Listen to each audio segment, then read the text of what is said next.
Hare Ram Hare Hare Hare Hare Ram Ram Hare Hare Krishna Hare Ram Ram Hare Hare Krishna Krishna Krishna Hare Hare Ram Ram Hare Krishna Krishna Krishna Hare Hare Ram Ram Hare Krishna Krishna Krishna Hare Hare Ram Ram Hare Krishna Krishna Krishna Hare Ram Ram Hare Krishna Hare Krishna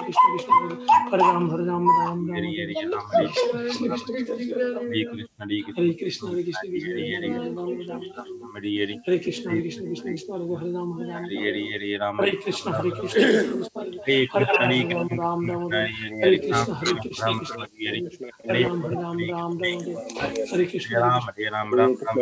Krishna Krishna Hare Hare Hare Ram Hare Krishna Krishna Hare Ram Hare Krishna Krishna Hare Hare Hare Ram Krishna Chaitanya Krishna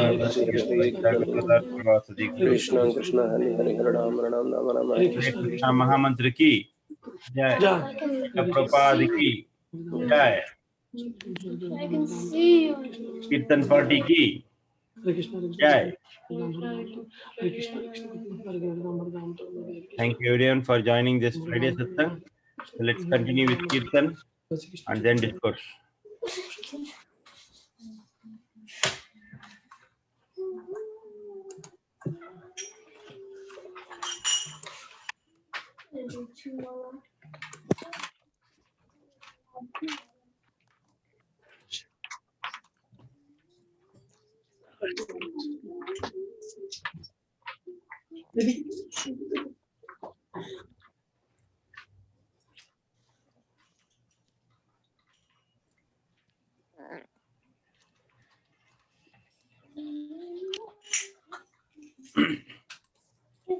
Can we start, Prabhu? Yes, Prabhu, please start. Okay. Namayam Vishnupadaya Krishna Prasthaya Bhutale Srimate Bhaktivedanta Swamine Namine Namayam Vishnupadaya Krishna Prasthaya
Hare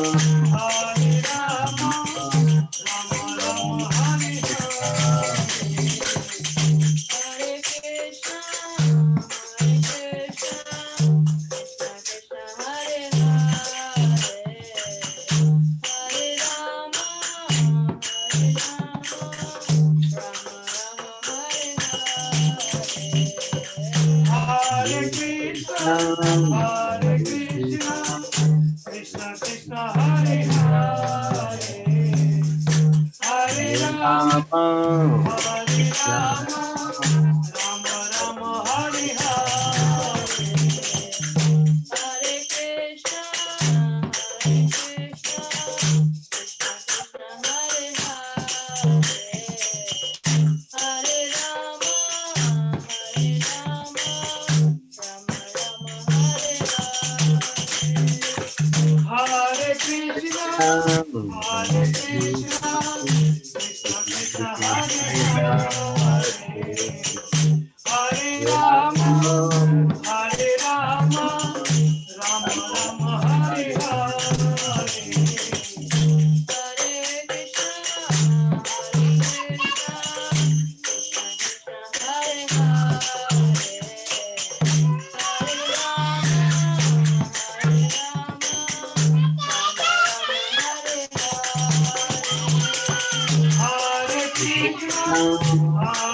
Krishna Hare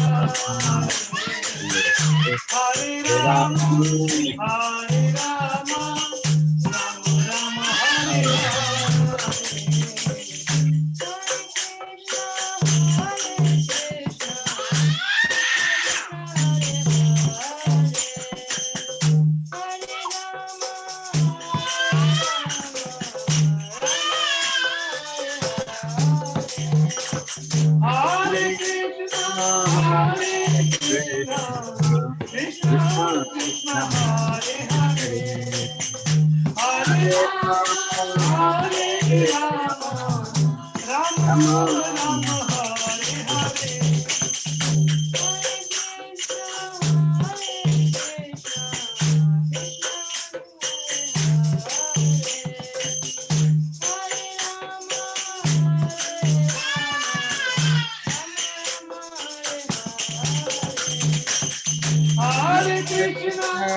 Hare Krishna, Krishna Krishna, Hare Hare, Hare Rama, Hare Rama, Rama Rama, Hare Hare.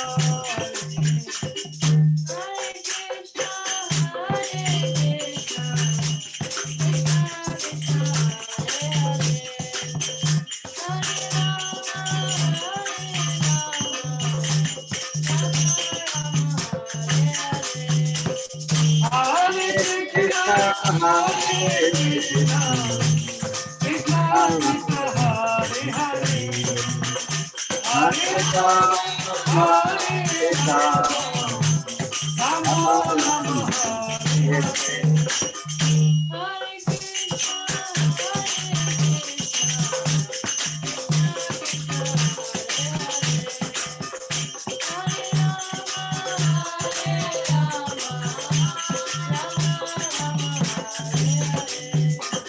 Hare Krishna, Hare Krishna, Krishna Krishna, Hare Hare, Hare Rama, Hare Rama, Rama Rama, Hare Hare.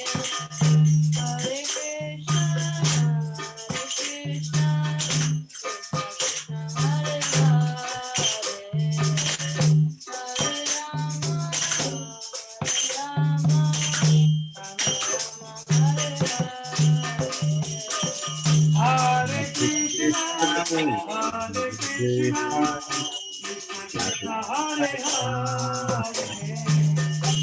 Hare Rama, Hare Rama, Rama Rama, Hare Hare.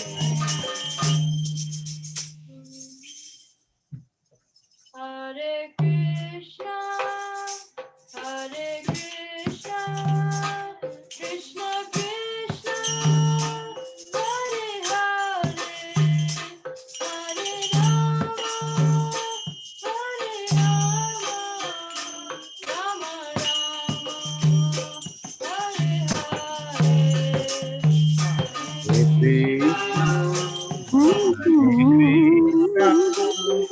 Krishna Krishna,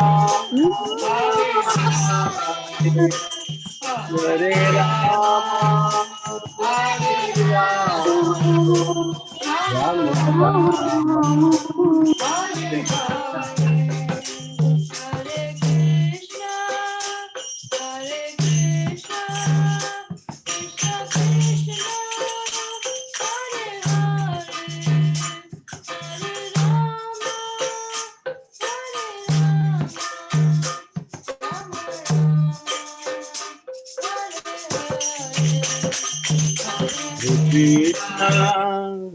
Hare Krishna, Krishna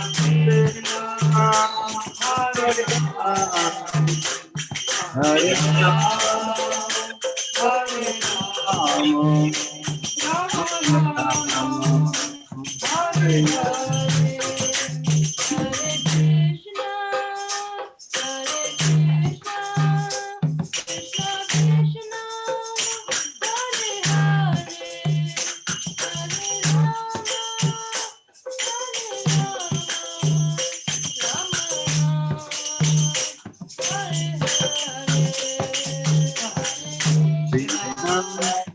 Hare Krishna, Krishna Krishna, Hare Hare, Hare Rama, Hare Rama, Rama Rama, Hare Hare. Hare Krishna, Hare Krishna, Krishna Krishna, Hare Hare, Hare Rama, Hare Rama, Rama Rama, Hare Hare. Hare Krishna, Krishna, Krishna Krishna, Hare Rama, Hare Rama, Hare Rama, Rama Rama, Hare Hare. Hare Krishna, Hare Krishna, Krishna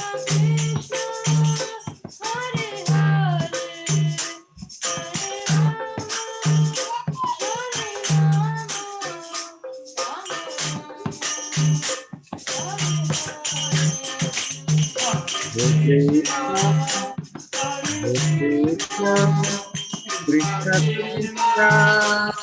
Hare Hare, Hare Rama, Hare Rama, Rama Rama, Hare Hare.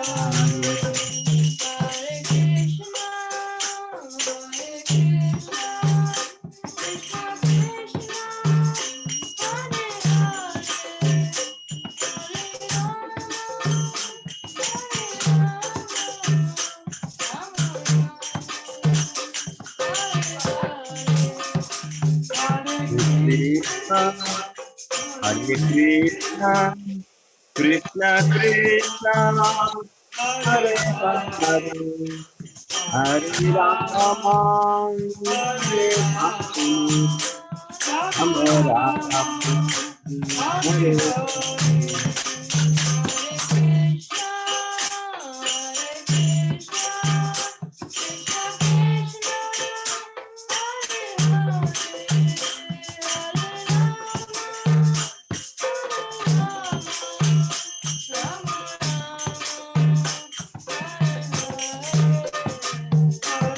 Krishna, Hare Krishna, Krishna Krishna, Hare Hare, Hare Rama, Hare Rama, Rama Rama, Hare Hare.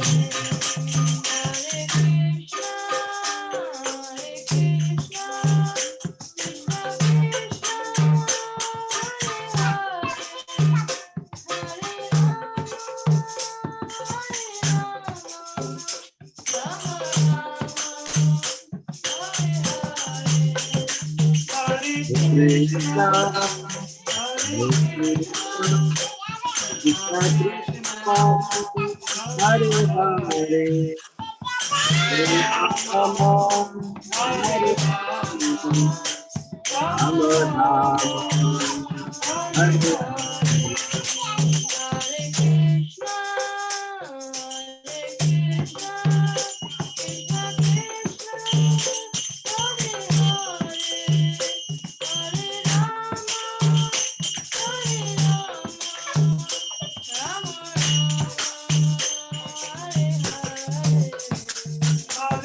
Krishna, Krishna, Krishna Krishna, Hare Hare, Hare Rama, Hare Rama, Rama Rama, Hare Hare.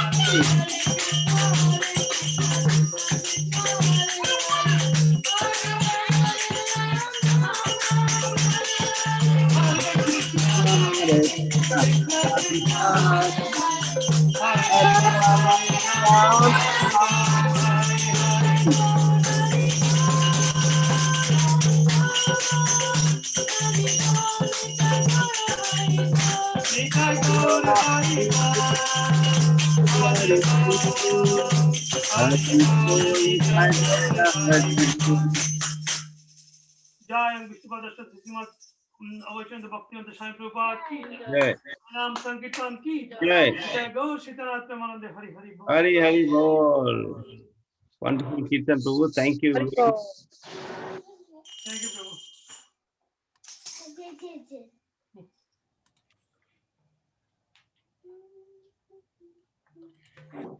Hare Krishna. Thank you everyone for joining our regular Friday get together. We have His Grace Ajita Krishna Prabhu. Dandavat Pranam All Gurus to Srila Prabhupada. Please accept my humble obeisances, Prabhu. Hare Krishna Prabhu, Dham Pranam, Grace Prabhupada, accept my humble obeisances. Hare Krishna Prabhu. Hare Krishna My Mataji. humble pranam Prabhu. Dham So is Pranam. Srila Prabhupada. Hare Krishna Prabhu. Hare Krishna. Today we have full house.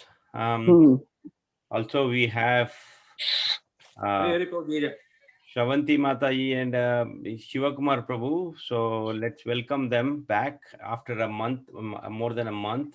They were in India. Oh, And, okay. yeah, so let's all welcome them back by 3 times Haribol. Yeah, Hare Krishna. Evo. Haribo, Haribo. Thank Haribo. you, Mataji, for Mhm. joining. Back, Mataji. Welcome back. Yes. Hare Krishna. It's like a big journey when you come back from India in this current situation. It's not a joke. Jai Krishna, Ajit Prabhuji. then Good to see Hare you. Krishna, Mataji. Pranam. Jai Prabhupada. Hare Prabhuji. Krishna. Hare Krishna. Prabhuji. Hare Krishna, Mataji. Pranam.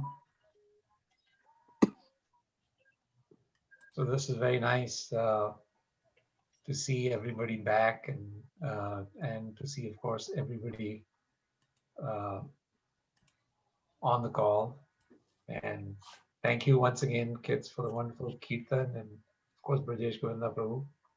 You kids they're very, very blessed to be doing such nice kirtan for the pleasure of the Lord. So, all right, I think let's get started with the recap then from last time. Somebody would Yes, like Prabhu. to. Last time I think we did 270, 270 and 71. Yeah. 70. 70.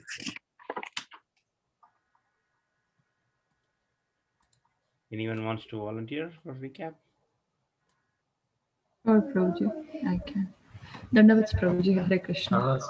Hare Krishna. Last Friday, we were discussing about the mind, which has a lot of desires, not only during the day, but also during the night. And also we were speaking about the analogy where a ocean, even when there is water flowing to it, it remains steady, it doesn't change. And likewise, we were talking about the devotees also who have controlled their minds by not going into any sense gratification, by using all their senses in serving Krishna. And that way they overcome the desires. Though the desires are present in the devotees also, this is the way they can control them. They have that boundaries. We were talking about the boundaries.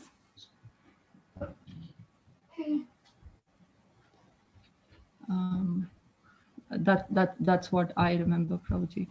Okay, Mataji.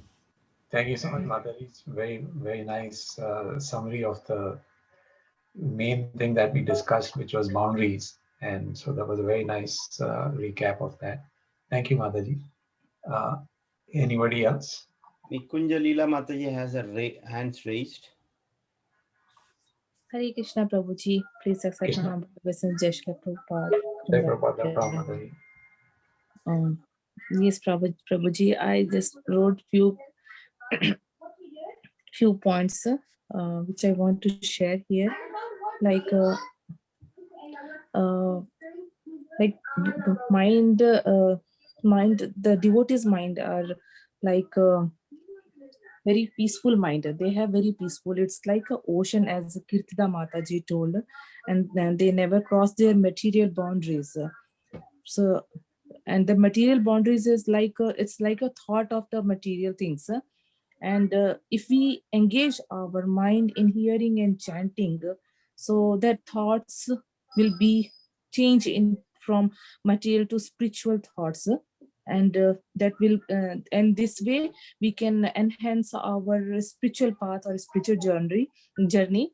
And by thinking and hearing and chanting, these thoughts will become the action that will like serving Krishna in so many ways.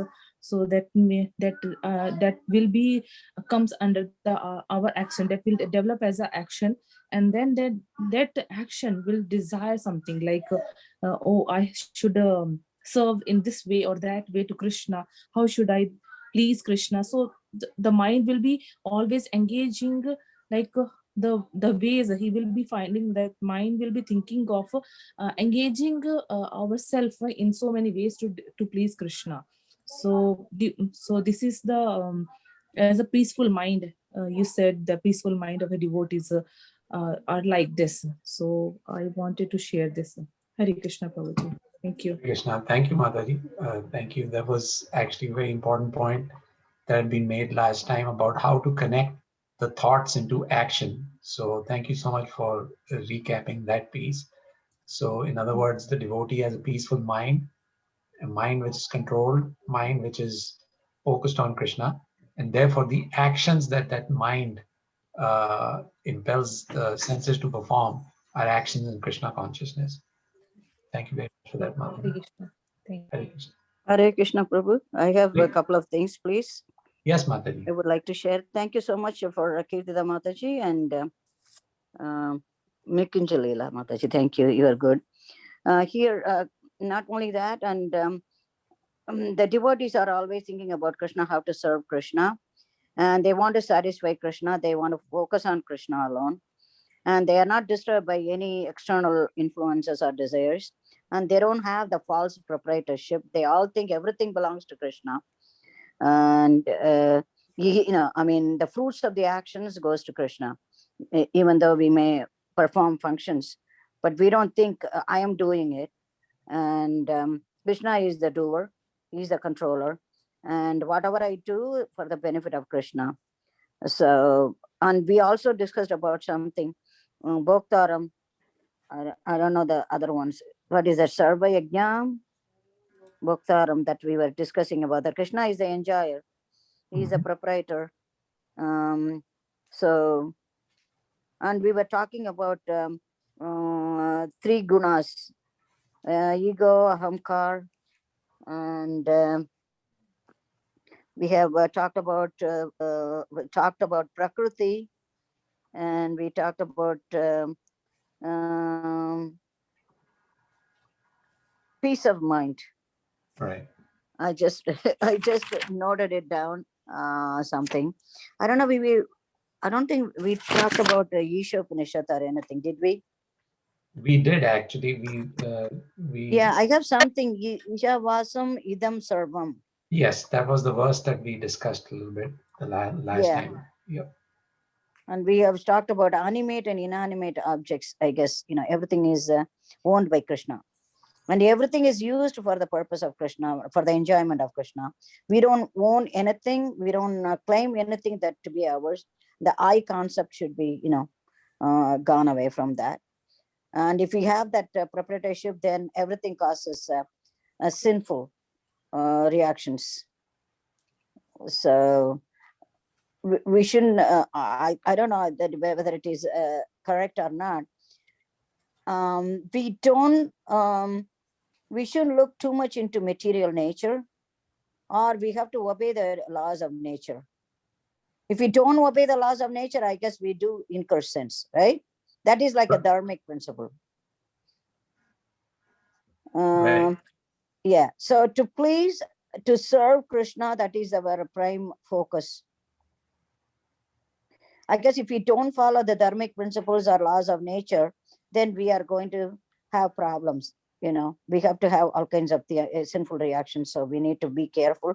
And that's why we have to set boundaries to it, to control the senses. Okay. You don't let go of your senses into different directions, have a control over it, so that, and finally we discussed that Arjuna was wondering, and Krishna says he must fight. Okay, and Arjuna was ready to fight because Krishna wants him to fight. So that's what we ended up with. He told all kinds of things. We discussed all kinds of different verses and things. And finally, Arjuna is ready to fight. And because Krishna is desiring for him to fight, that is his nature. That's what he has to do. That's all I have, Prabhu. Thank you. Appreciate it. Thanks.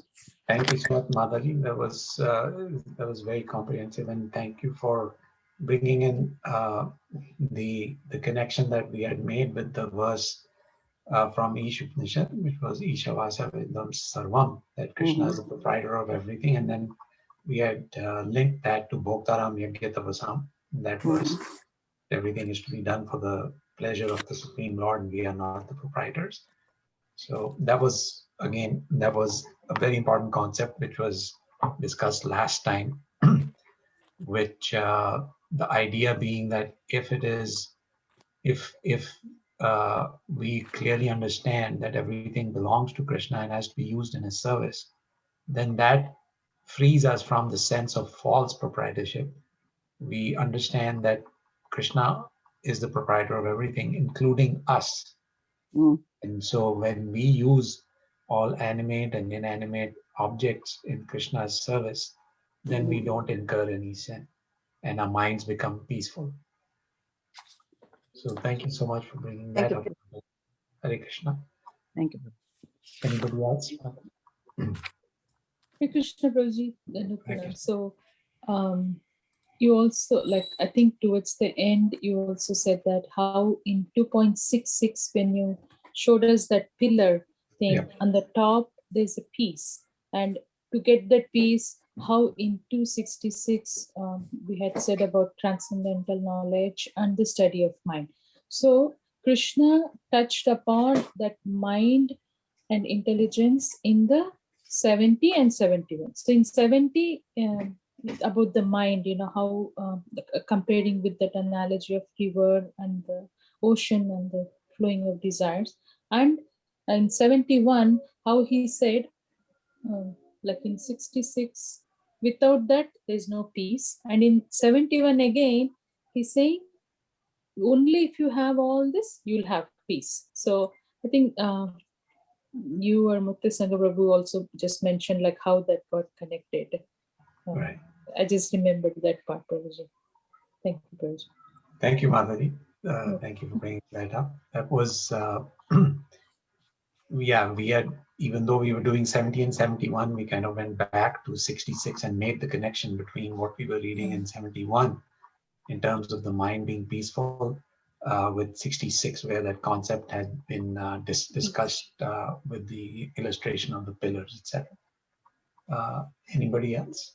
Thank you. Thank you, Madhuri. Anybody else want to add anything to that?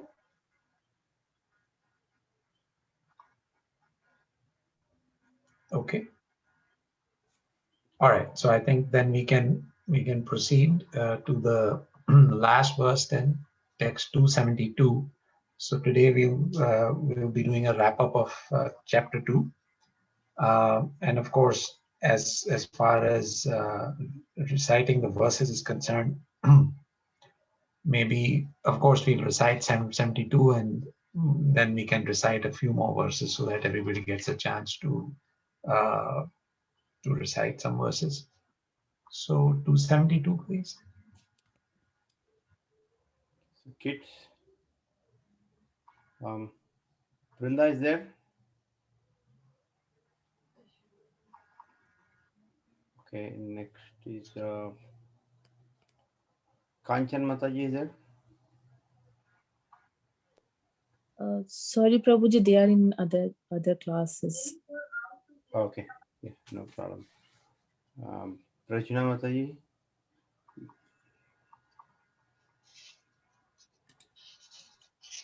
Yes, Prabhuji, she can tell. 2.70. Esha Brahmi Sthiti Partha. Yesha Sthiti Partha. Nainam Prapya Vimuhyati. Nainam Prapya Vimuhyati. Sthitavashyam and Anta Kalipi.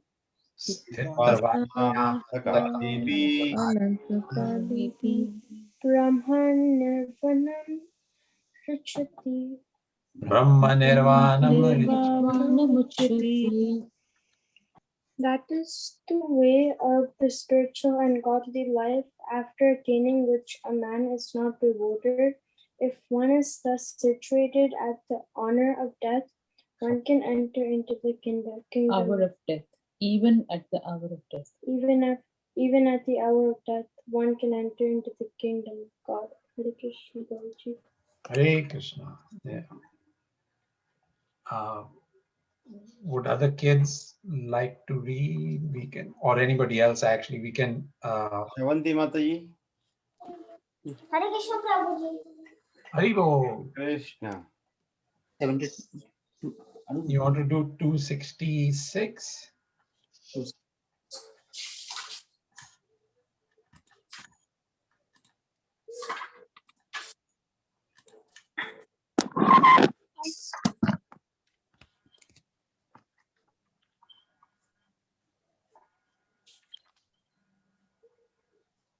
Nasate buddhir avyuktas nacha Nasti buddhirayuttasya nacha yukte bhavana Nachayuktasya bhavana nacha bhavayata shantir nacha bhavetaha shantir asantasya kuta sukam. ashantasya Kutasukam. One who is not connected with the Supreme in Krishna consciousness can have neither transcendental intelligence nor a steady mind, without which there is no possibility of peace. And how can there be any happiness without peace? Thank you, Prabhu. Hare Krishna. Haribo. Hare Krishna. 67.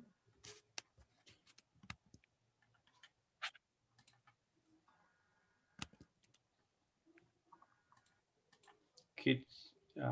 Narsimha Prabhu.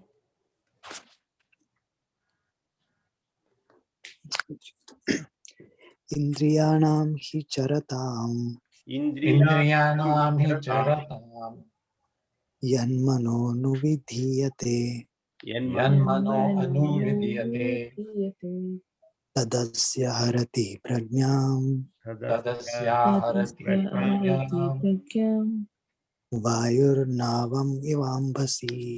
vayunavam ivamasi. As a strong wind sweeps away a boat on the water, even one of the roaming senses on which the mind focuses can carry away a man's intelligence. Hare Krishna.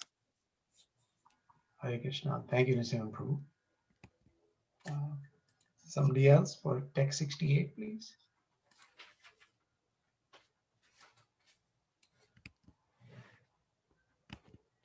Tasmadyasya mahabaho. Tasmadyasya mahabaho. Nigrahitani sarvasha. Nigrahitani sarvashaha. Indriyani indriyartebhyas. Indriyani indriyartebhyas. Tasya prajna pratishtita. Tasya prajna pratishtita. Therefore, O mighty armed, one whose senses are restrained from their objects is certainly of steady intelligence. Thank you, Prabhu. We need 3 more readers for 69, 70, 71, and actually 4, 72. Kirtida.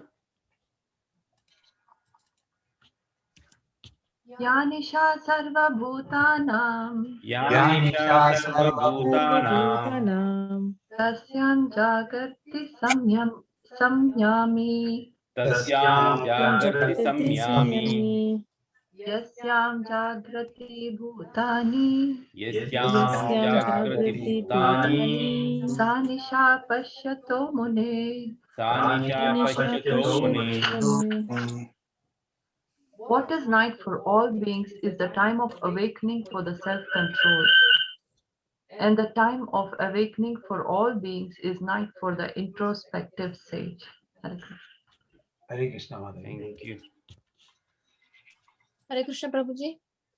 Hare Krishna Mataji.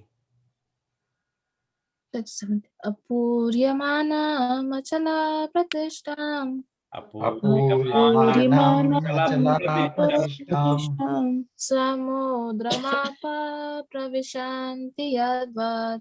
Samudramapa pravishanti yadvat. Tadvat kamayam pravishanti sarve. Tadvayamayam pravishanti sarve. Sa shanti mapnoti nakamakami. Translation. A person who is not disturbed by the incessant flow of desires that enter like rivers into the ocean, which is ever being filled but is always still, can alone achieve peace, and not the man who strives to satisfy such desires. Thank you, Prabhuji. Hare Krishna. Hare Krishna. 71. Vatsala Mataji.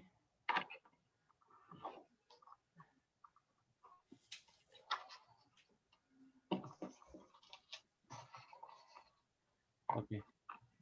So Saujanya Mataji. Oh, yeah, I'm reading, Prabhu. I was on mute. Oh, okay, sorry. Okay. Go ahead, Mataji. Vihaya Kaman Yasarvan Vihaya Kamanya Vihaya Sarvan Pumams Charati Nikprha Umam Charati Nispariha Nirmamo Nirahankara Nirmamo Nirahankara Sashantim Abhigachati. Sashantim Abhigachati. Thank you, Hare Krishna. A person who has given up all desires for sense gratification, who lives free from desires, who has given up all sense of proprietorship, Nirmamo Nirahankara. and is devoid of false ego, he alone can attain real peace. Hare Krishna. Hare Krishna. Thank you, Mataji. And then the last verse. Last verse, Saujanya Mataji. Sure, Prabhuji. Which number, Prabhuji? 72. 72. Esha Brahmi Sthiti Partha Esha Brahmi Sthiti Partha Nainam Prapya Vimuhyati Vimuhyati Titva Shyam Antakalepi Asyam Antakalepi Brahma Nirvanam Rachati. Brahmanirvanam Richati. That is the way of the spiritual and godly life, after attaining which a man is not bewildered. If one is thus situated, even at the hour of death, one can enter into the kingdom of the God. Hare Krishna. Hare Krishna. Thank you, Mataji. All right. Thank you so much, all the devotees, for reading. So now we just do the invocation prayers and do the discussion. Om Ajnana Timirandasya Jnana Shalakaya Chakshurmilitam Yena Tasmai Shri Gurave Namaha Shri Chaitanya Manobishtam Sthapitam Yena Bhutale Swayam Rupa Kadamayam Dadati Swapadantikam Vandeham Shri Guru Shri Yuta Padakamalam Shri Gurun Vaishnavamscha Shri Rupam Sarajatam Sagana Raghunathanvitam Tam Sajivam Sadvaitam Savadutam Parinasaitam Krishna Chaitanya Devam Shri Radha Krishna Padan Sagana Lalita Shri Vishakhanvitamscha He Krishna Karuna Sindhu Dinabandhu Jagatpate Gopesha Gopika Kanta Radhakanta Namastute Tapta Kanchana Gourangi Radhe Vrindavaneshwari Vrishabhanu Sute Devi Pranamami Hari Priye Vanchakalpatarubhascha Kripa Sindhubhya eva cha Patitanam Pavanebhyo Vaishnavebhyo Namo Namaha.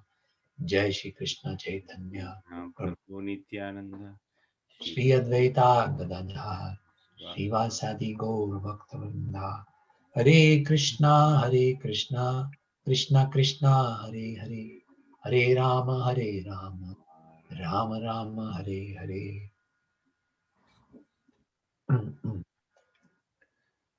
So last verse of chapter 2, 72. Esha Brahmi Sthiti Partha Nenam Prapya Vimuyati Stitavasyamanta Kali Api Brahma Nirvanam Vichati. So in chapter 2, in the conclusion of chapter 2, Krishna is saying, that is the way of the spiritual and godly life, after attaining which a man is not bewildered. If one is thus situated, even at the hour of death, one can enter into the kingdom of God. So chapter 2 is a summary of the entire Bhagavad Gita. And so in this last verse, Krishna is saying, that is the way of spiritual and godly life. What is the way of spiritual and godly life? What is Krishna referring to when he says that? He's specifically talking about what was discussed in the previous 5 to 6 verses specifically, there's more emphasis on that, because if you recall, it's all about controlling the mind and engaging our actions and senses in Krishna's service. So he's saying that is the way of spiritual life. And Arjuna asked those 4 questions: how does devotee sit? How does he walk? How does he act? And so forth. And so the answers to those questions are basically a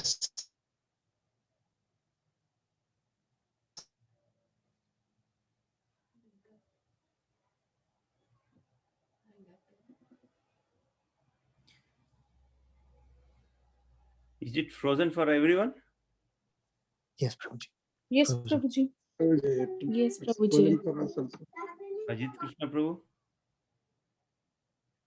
of how one can be.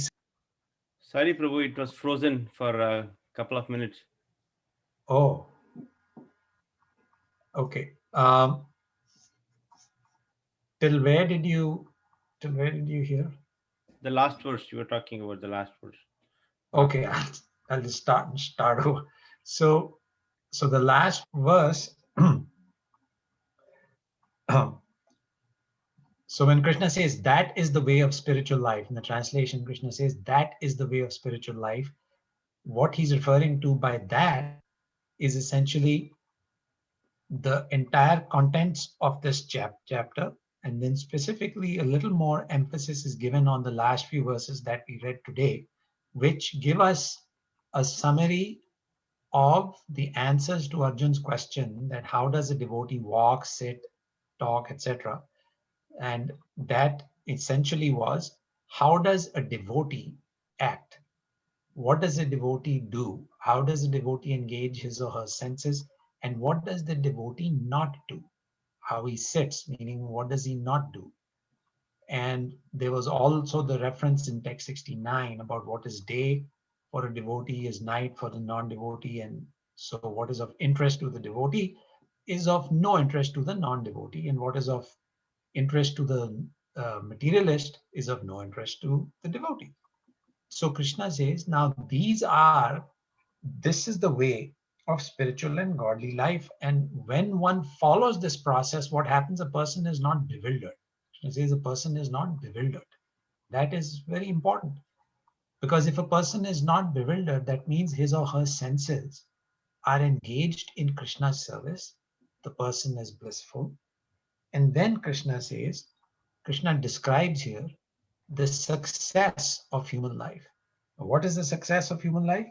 Sthitavasyam antakali api brahma nirvanam richati.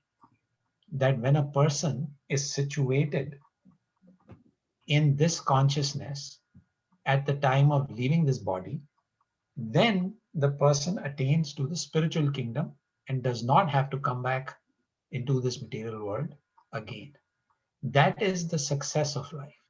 Krishna wants each and every one of us to come out of this material entanglement, to come out of this material world and come back home, back to Godhead, back to the spiritual world where he says we actually belong. And that is entirely possible if we follow the instructions that are given by Krishna in this chapter. So this chapter 2, essentially, we have discussed various topics, and it is the summary of the entire Bhagavad Gita. And different topics have been discussed. So let me summarize all of this. I have it in a slide. So Prabhuji, can I show that? Yes, sure, Prabhu. Should I just do share screen? Yeah, can you try without making you host? Let's see if it works. Okay. No, it says host disable participant screen sharing. Yeah, so you have to be host. Okay.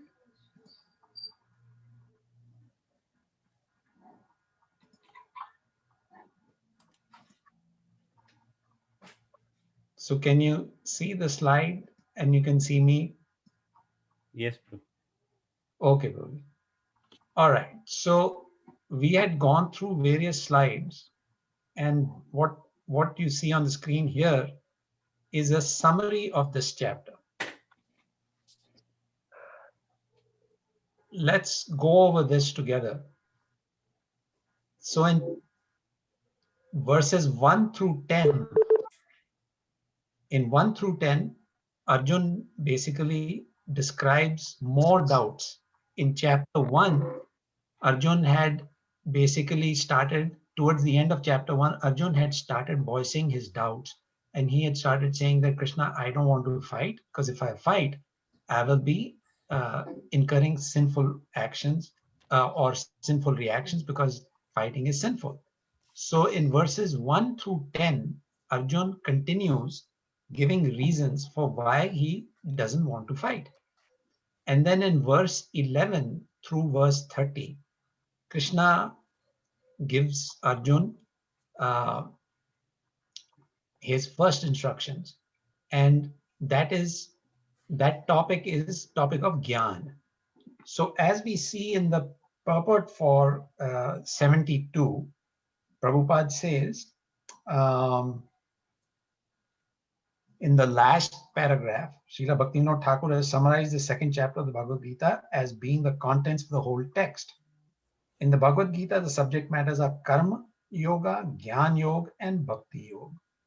In the second chapter, Karma Yoga and Jnana Yoga have been clearly discussed, and a glimpse of Bhakti Yoga has also been given. So Karma Yoga, Jnana Yoga, Bhakti Yoga, all three of them have been touched upon in this chapter. So in text, so verses 11 to 30, Krishna talks more about Jnana. And specifically, the instruction that Krishna gave Arjun was, does anybody remember text 13? Deino asmin yatha de yovanam jara tatha dehantar praptir dhiras tatra namuyati. And then 14 prakriti kriyamanani gune karmani sarasa, like that. So in those verses, Krishna basically instructs Arjun that the soul can never die and that the body can never be saved. And he gives those instructions to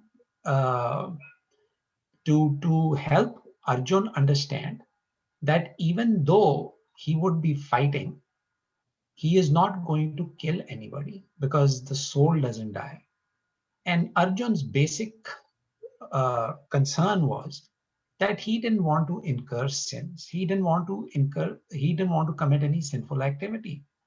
And Krishna says, by giving him Gyan, he said, actually, Arjun, by not engaging in fighting and by not killing those who are assembled here in this battlefield, you will actually be incurring sin. So that was a counterintuitive point. Arjun was thinking by killing he will incur sin. Krishna clarified that by not killing, by not fighting, by not acting, he would be incurring sin. And so in order to help Arjun understand that concept, Krishna gave a lot of instructions on the nature of the soul. The soul can never be burnt, never be dried, never be cut, never be destroyed, never be burnt. And we remember those verses, na chindanti na. Yeah, thank you, Prabhu. So all those verses explained the nature of the soul. Then, after instructing Arjun on the nature of the soul, which is Gyan, and the difference between soul and the body, then Krishna came to the part of Karmakand, 31 to 38. In those 8 verses, Krishna explains to Arjun that,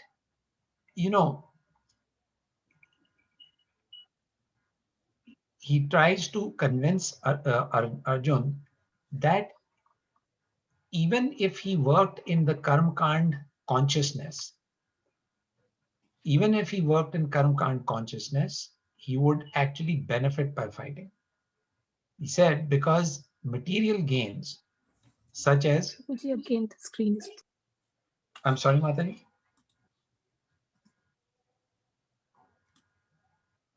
The screen was frozen, Prabhuji. That's what I told. Oh, is it okay now? Yeah, it's okay now. Hare Krishna. Hare Krishna. Actually, the problem is there's a big storm outside here, so maybe that's why it's kind of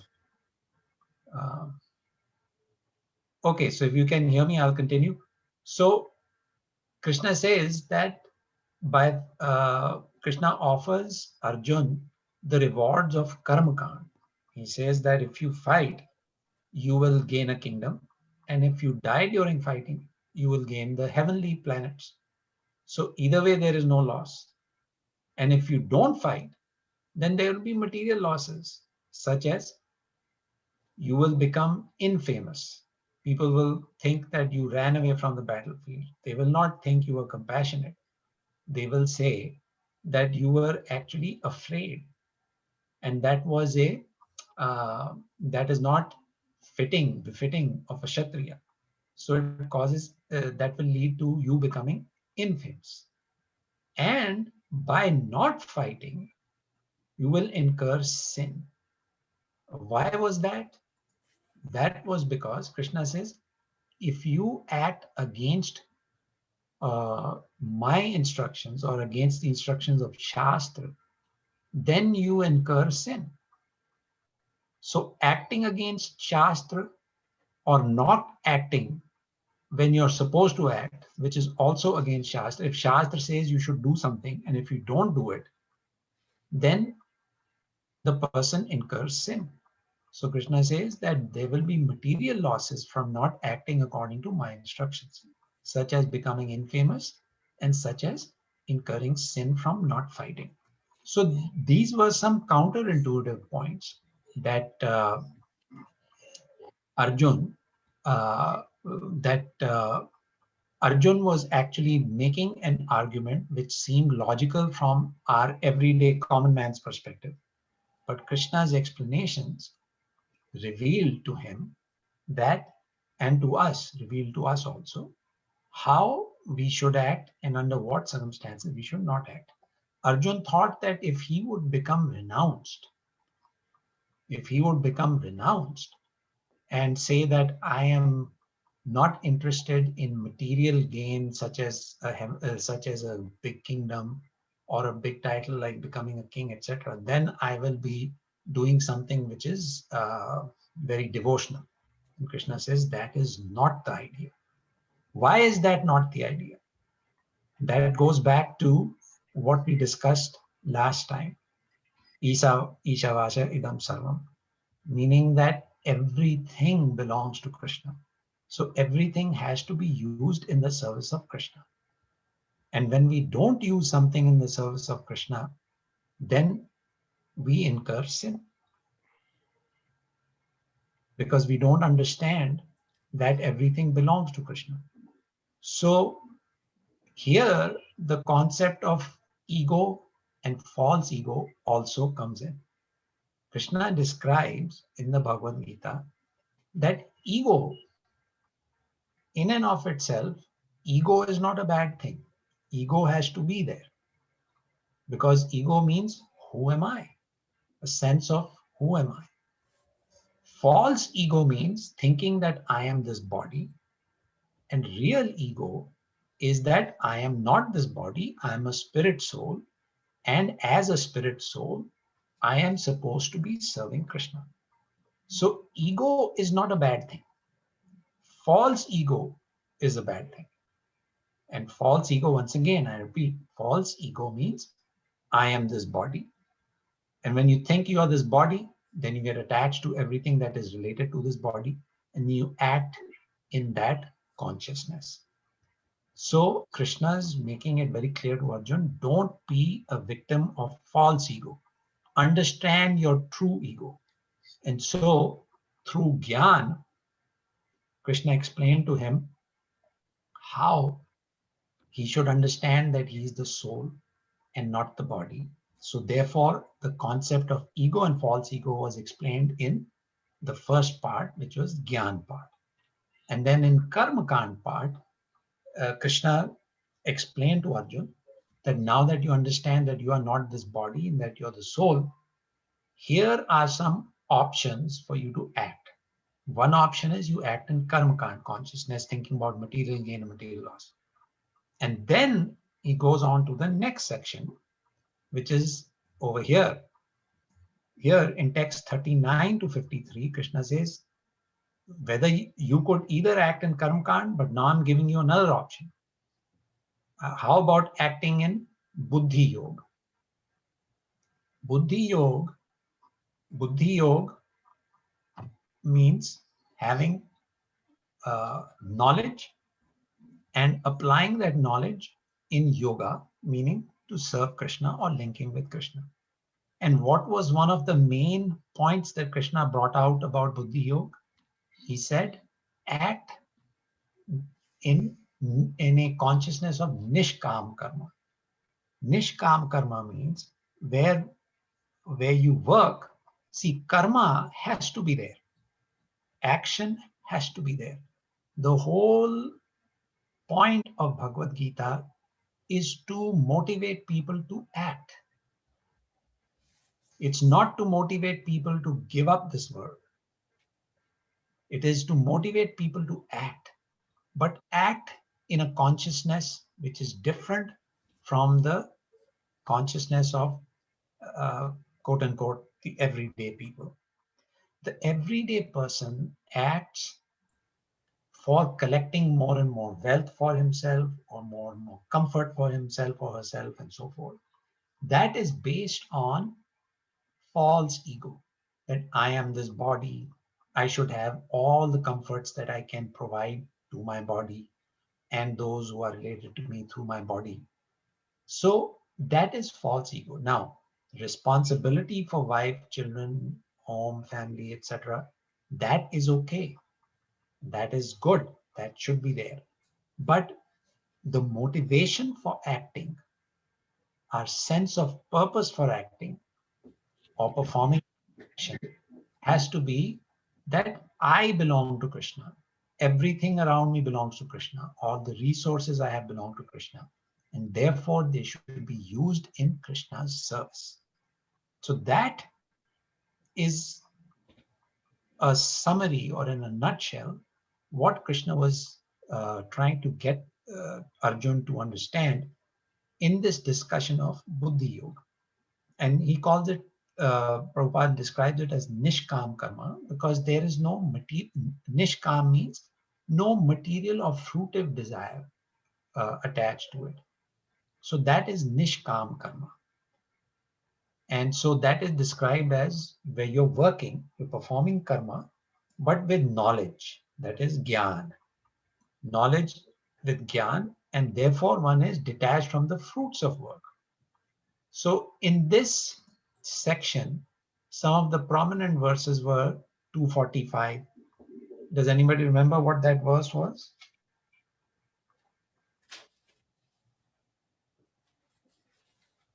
(245).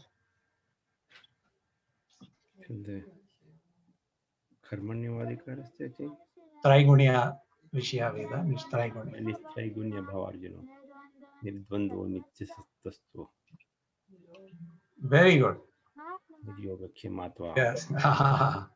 Very nice. So, well, full marks to Surit Prabhu for reciting the verse. So, Traigunya Vishya Veda. So, over there, Krishna brought up as part of Buddhi Yoga, he gave actually a summary of the entire Vedas.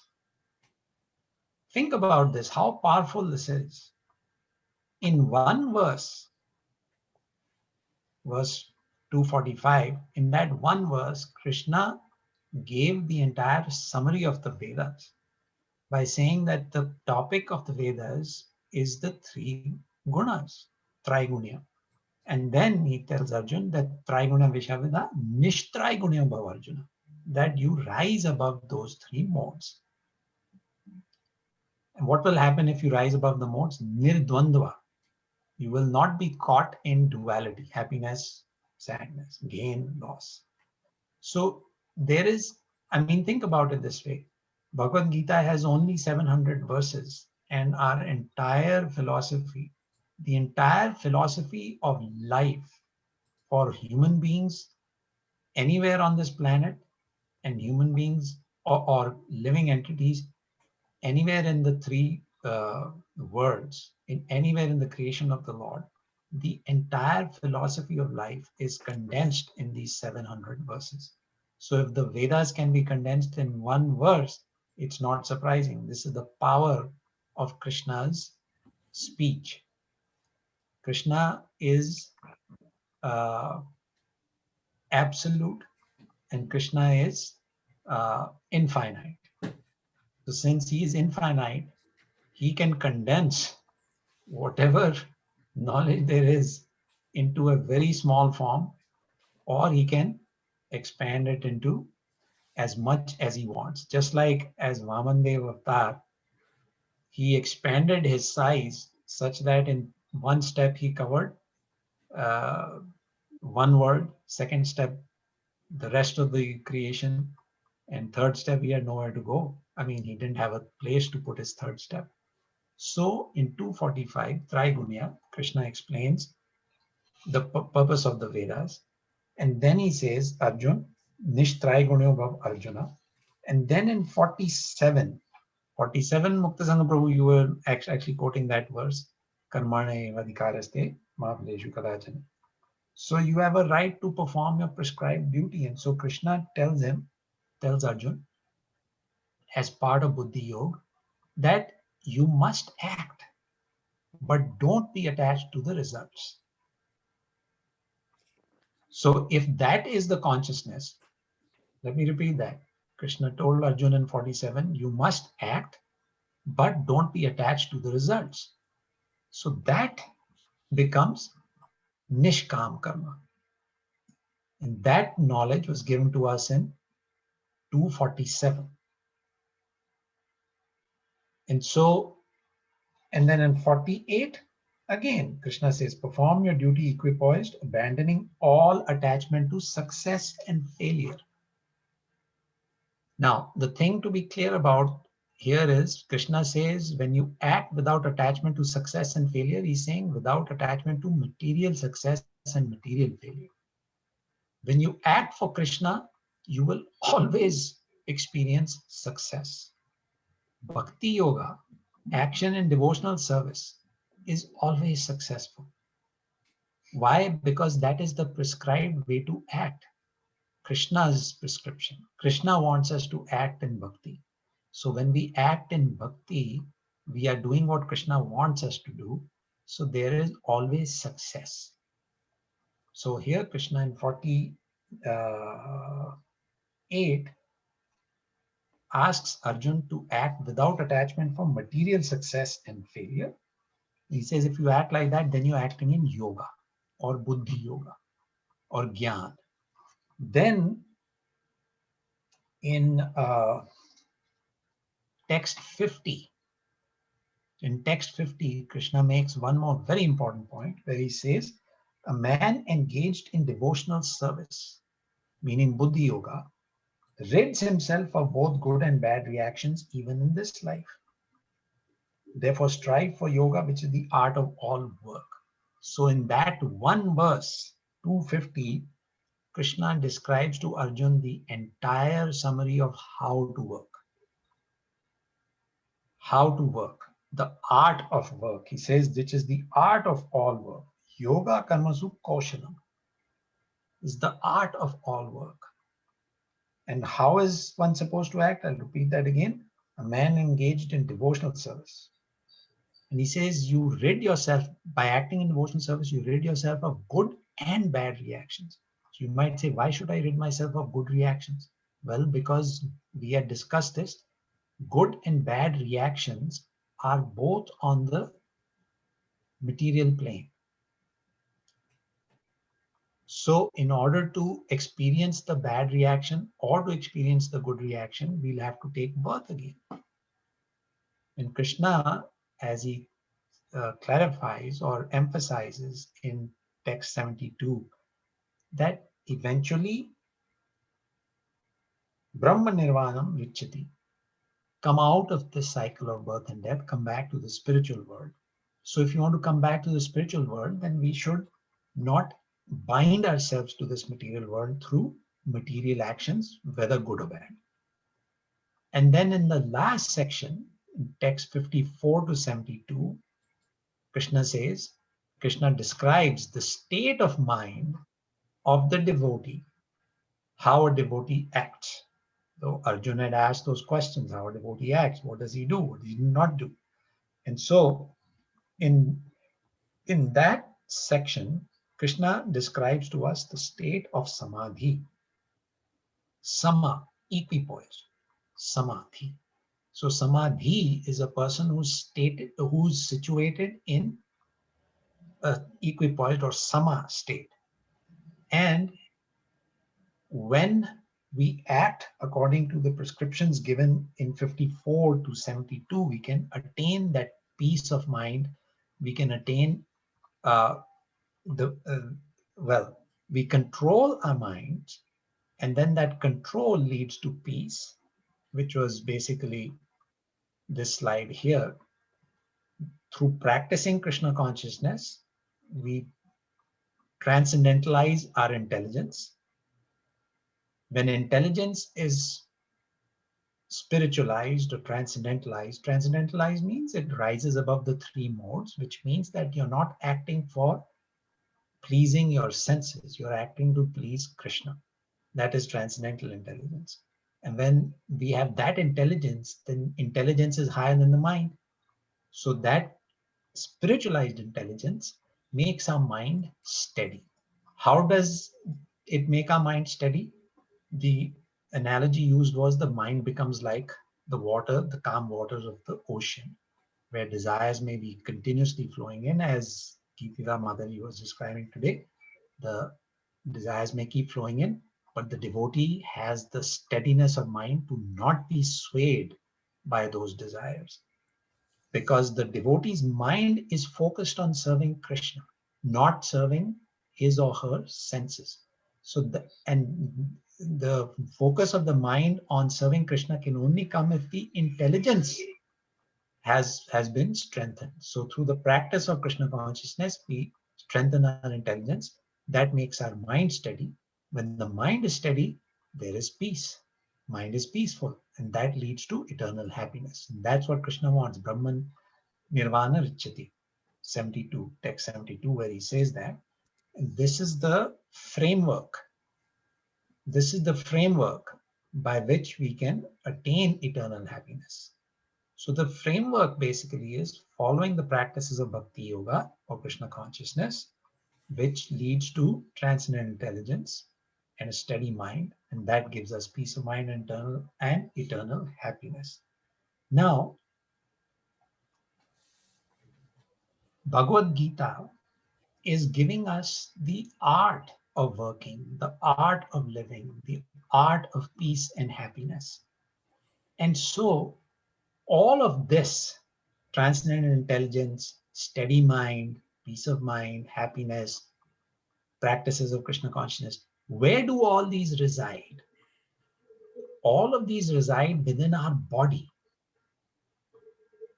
Mind is in the body, transcendental intelligence will be in the body, Krishna consciousness is performed by our body, and so we will get peace of mind and happiness in this body. So this body can be viewed as a temple of happiness. Can be viewed as a temple of happiness if we follow the guidelines that Krishna is giving us. He has given us this body such that we can use it to attain eternal happiness. So if we use this body in the pursuit of eternal happiness, then this structure becomes the enabling structure for achieving eternal happiness. And therefore our body can become the temple of happiness. It can lead us to happiness. Within this body, we start experiencing happiness. But even if we don't experience that happiness in this body, Krishna is so kind that if we've been following this practice of Krishna consciousness during our lives, at the end of this life, he will take us to the spiritual world where we will experience eternal happiness. So that was the whole idea of samadhi. So by working in Buddhi Yoga, one attains samadhi or an equipoised mind, steady mind. And that leads us to the ultimate goal of life. And within this section, 54 to 72, so we had covered many important points. And one of the most important one was controlling the senses. That's why I requested that we read verses 66 through 72 today, because 66 onwards, there is a lot of emphasis on mind control. So 66 was one who is not connected with the Supreme can have neither transcendental intelligence, steady mind. That was that whole, the temple of happiness structure that we went over. And then 67, he says a strong wind sweeps away a boat on the water. Even if one of the senses is disturbed, it will take the mind away from Krishna. So in 68, then Krishna says, therefore, Almighty Arm, Mahabaho. Remember Krishna called him Mahabaho. One whose senses are restrained from the objects is certainly of steady intelligence. So you have to restrain your senses from the objects of, meaning don't let the objects of the senses. For example, what is the object of the tongue? Food. Don't let that food drive your senses. Let the intelligence drive your senses. Intelligence looks at food and says, okay, let me evaluate. Is this food worth eating or not? And the intelligence evaluates. No, this food is not offered food. This is not prasadam. This is not according to Vedic injunctions. I will not eat it. Even though the food is attracting the senses and saying, tongue, eat me, please eat, please eat. The intelligence steps in. So that is what is meant by 68, that O Mahabaho, restrain the senses from their objects. Does anybody remember why Arjun was addressed as Mahabaho by Krishna in that verse? Because Arjuna's arms are very strong. Right. Arms are very strong. So what was he doing with his strong arms? How was he using his strong arms? He can subdue the enemies. Fight? Was that? To fight? Fight with whom? Yes, fight with the enemies. And then because his arms are strong, what did they help him do in the fight?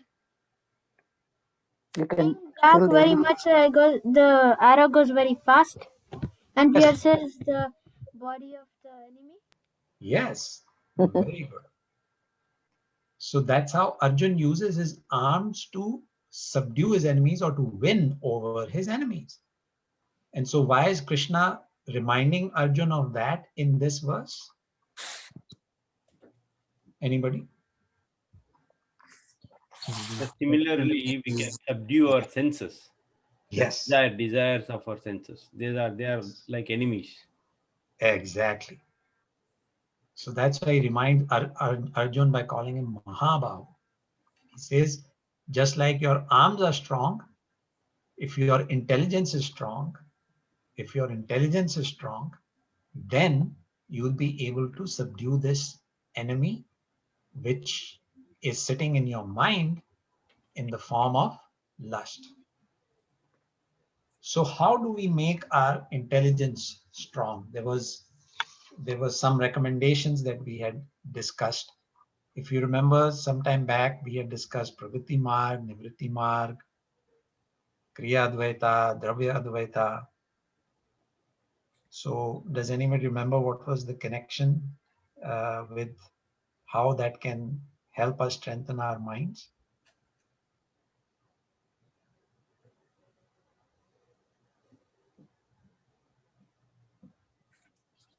It's okay if you don't remember. I'll very quickly remind you, because that's part of the purpose of today's recap, the whole chapter. So Prabhuji, that is by controlling, not overeating, not sleeping. So he gave a list. Is that wrong?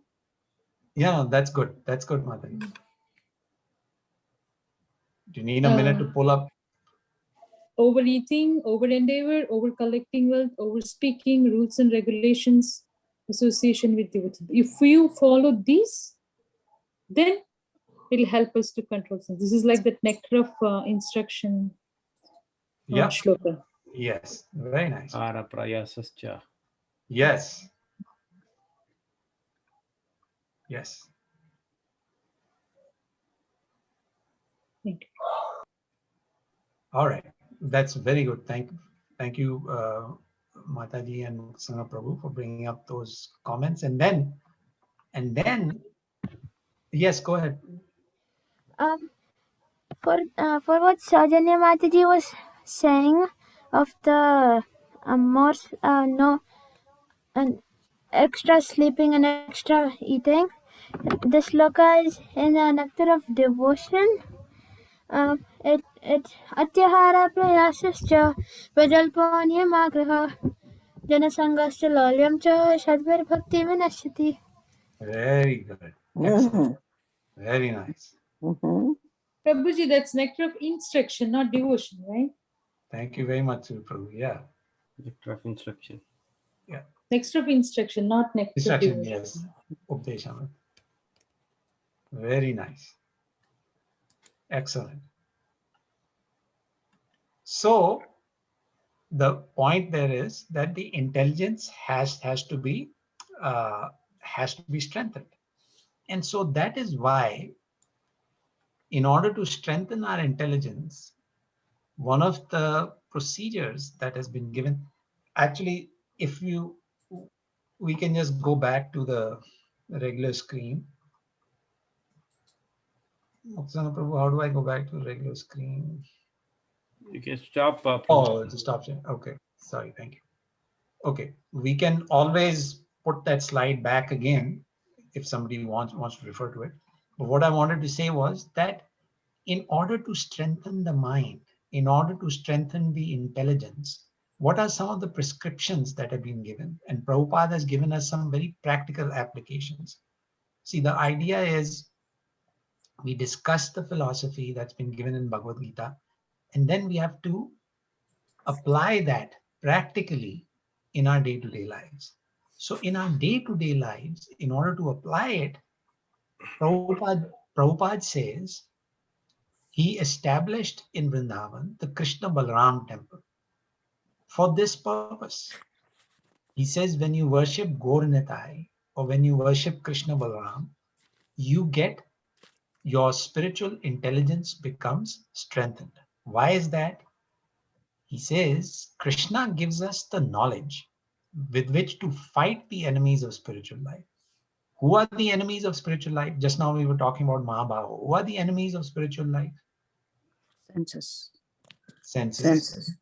And there are 6 enemies of spiritual life. Who are those 6? Kama, Krodha, Lobha, Moha, Mada, Matsari. Matsari, exactly. Lust, anger, greed, envy, illusion, and madness. So in order to fight those 6 enemies of spiritual life, Krishna gives us the knowledge. And then Lord Balaram, he gives us the strength with which to hold that sword. Krishna gives us the sword, Balaramji gives us the strength with which to hold that sword. And then we can fight the enemies of spiritual life. So Balaram, his name includes Bala and Ram. Bala refers to strength and specifically to spiritual strength, Bala. And Ram in Balaram refers to Ramana. Ramana meaning spiritual happiness, eternal happiness. So Lord Balaram or Nityananda, they can give us Balaram. They can give us the spiritual strength with which we can fight the enemy of spiritual life, the sword of knowledge that Krishna has given us.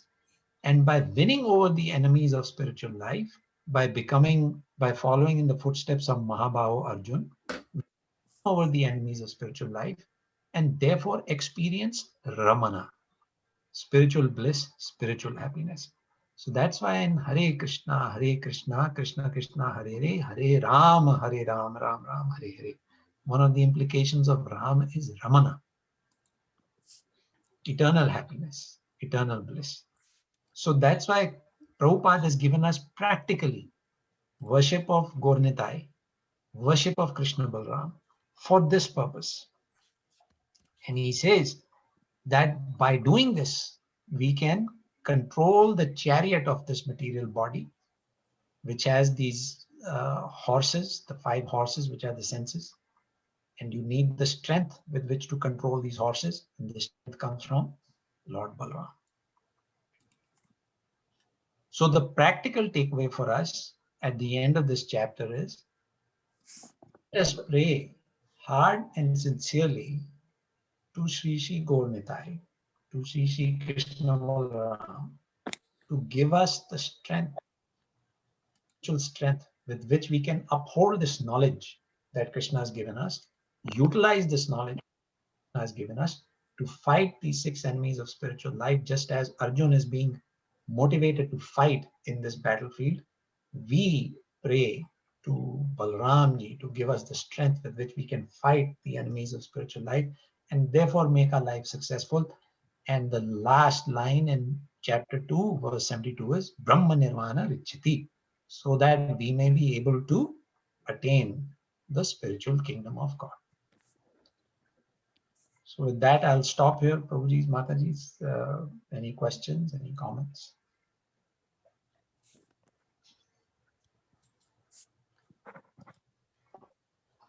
Prabhuji, the way you explain the entire 2nd chapter, that's very, very helpful. Otherwise, because it's the biggest chapter and it's like it has everything.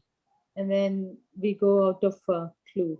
How many other times we read, listen, the connection comes, goes. So the more we listen. So like that, I mean, though we took almost more than 2 months, I think. More than 2 months, I think, right? Yes. I think so. But still, it's like very helpful the way you made the chart and then how you did the wake up. So even if we hear this today's session again and again a little bit, then that will help us sit there. Thank you, Prabhuji. That's it. No questions, but just I wanted to. You're welcome, Mataji. Thank you. Prabhu, thank you so much. You appreciate it very much. And you said that the entire Bhagavad Gita is summarized in chapter 2. Yes. And it's very important how to control our mind. The way you organized it and the way you said it nicely, like, I mean, with the strength of Lord Balram, who is a spiritual strength, and the knowledge, with the knowledge that Krishna has given, or the sword of knowledge, and we attain, we have to stop whatever that comes across as a spiritual impediment, and then to attain the complete bliss, when we control our senses and using all these techniques, we can attain the eternal happiness. That is really very nicely done. And you have been very patiently explaining to us in a nice, sincere way. Thank you very much. You have done, I enjoyed it. I'm sure everyone enjoyed your class. Thank you so much. Very kind of you to come in, sit with us and explain all the questions and everything. And the last one is really, really sweet, the way you explained it. Thank you. Thanks a lot. We gained a lot of things, wisdom from this. Thank you, Mataji. Thank you very much. You gave me the opportunity to try and explain this. So I'm very thankful to all of you for the opportunity. Prabhuji, can I ask a small question? Yes, I forgot that. See, you mentioned that when we work, that's what Prabhupada says, when you worship, then you get the spiritual intelligence. And then that strength gives us to fight with the enemies.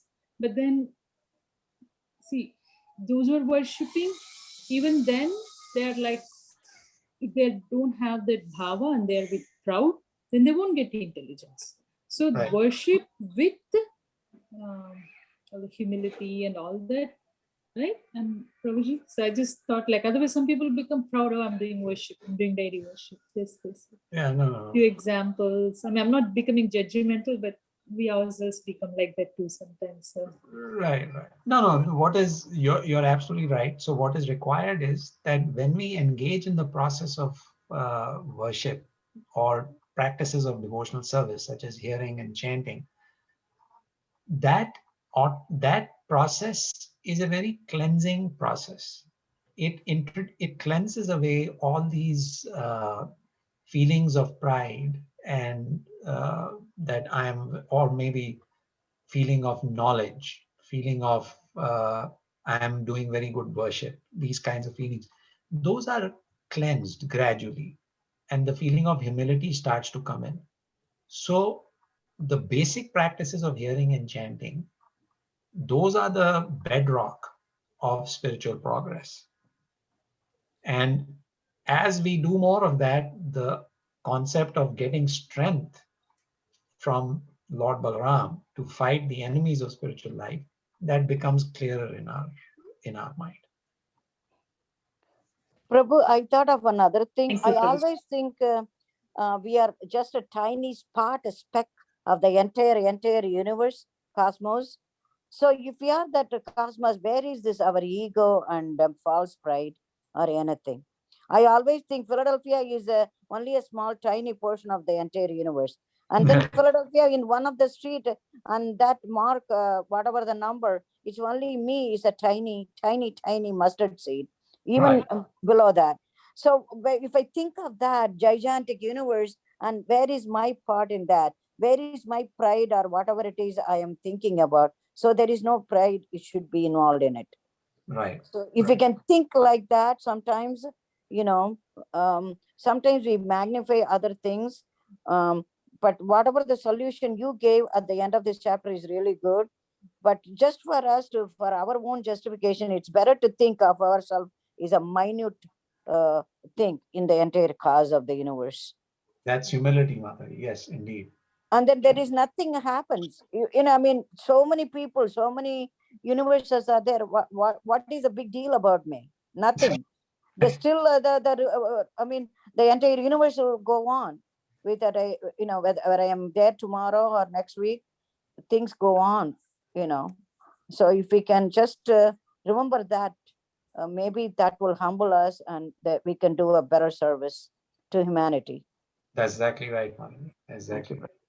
Yeah, that's what I got out of it. Thank you. You're welcome.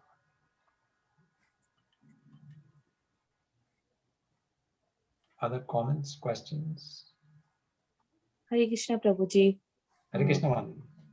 Prabhuji, the session was very, very wonderful.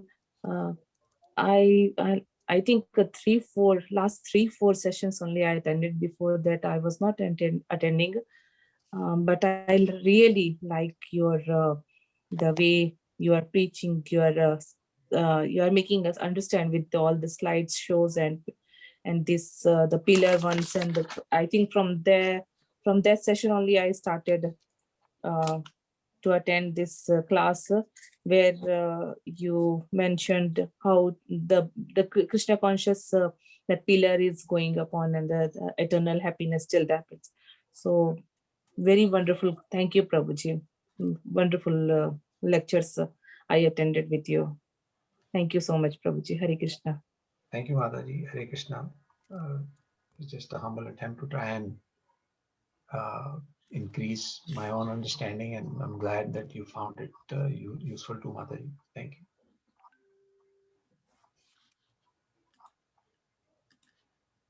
Any other thoughts or comments, questions? Thank you, Prabhuji, for the class, and it was very nice. We hear how Krishna has given us the knowledge, and Lord Balram and Nityananda Prabhu give us the spiritual strength to be able to follow the principles of devotional service. It was very sweet to hear. Thanks, Prabhuji. Hare Krishna. Hare Krishna, Krishna Prabhu. Thank you for that. It is all by the mercy of Nityananda Prabhu and Krishna Balaram and Gaur Nitai that we can make spiritual progress.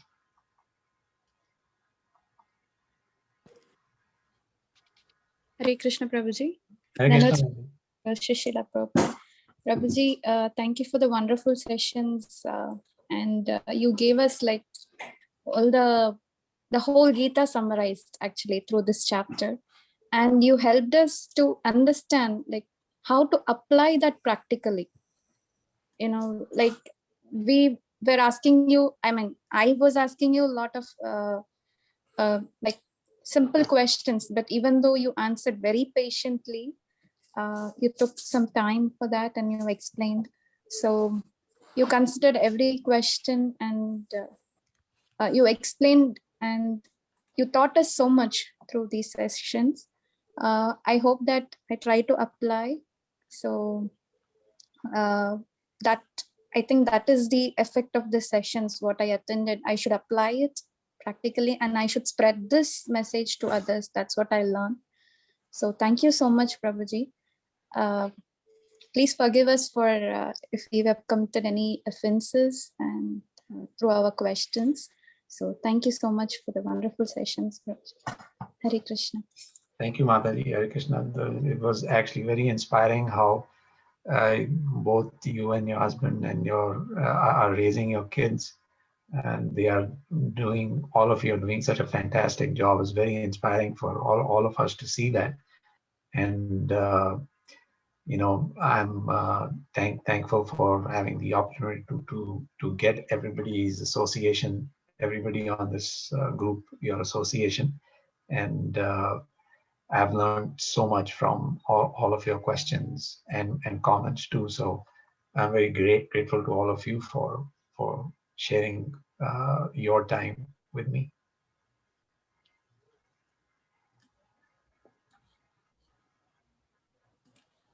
Thank you very much, Prabhuji, for a very very beautiful classes on the second chapter. I really like the way how you explained, so we could understand. And Your voice is feeble, Mukund Prabhu. is it better now? Yes. Okay. I really like the charts that you made for the end part, because they really helped us to understand of the order. And also second chapter is my favorite chapter of all the Bhagavad Gita. Oh, nice. Very nice to hear that, Mukund. Very fortunate person, because even at such a young age, you have such an attraction for Bhagavad Gita and message of Krishna and the association of devotees. And of course, your parents are very blessed too. So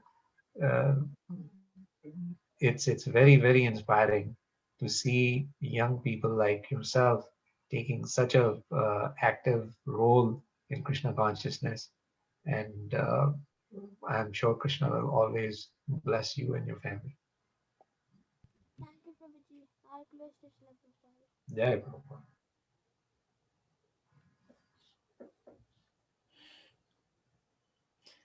So it's wonderful, Prabhu. Wonderful journey through second chapter. So much. We got to learn so many things from you. Thank you very much for that. And I really have to appreciate your patience, with all our questions, and you took so much effort in answering those, and with so much patience. And I never saw you lose your patience. So that's wonderful. And you have excellent knowledge, Prabhu. So please share with us, not only with chapter 2, but in all of our spiritual endeavors. Can you just imagine, like, how many months we took to complete this chapter 2? How long has it been actually? Can anyone guess? When did we start? Maybe 20 weeks, Prabhuji? 5 months? I don't know about weeks, but I can tell you the exact date when we started the first session. October 16th, 2020.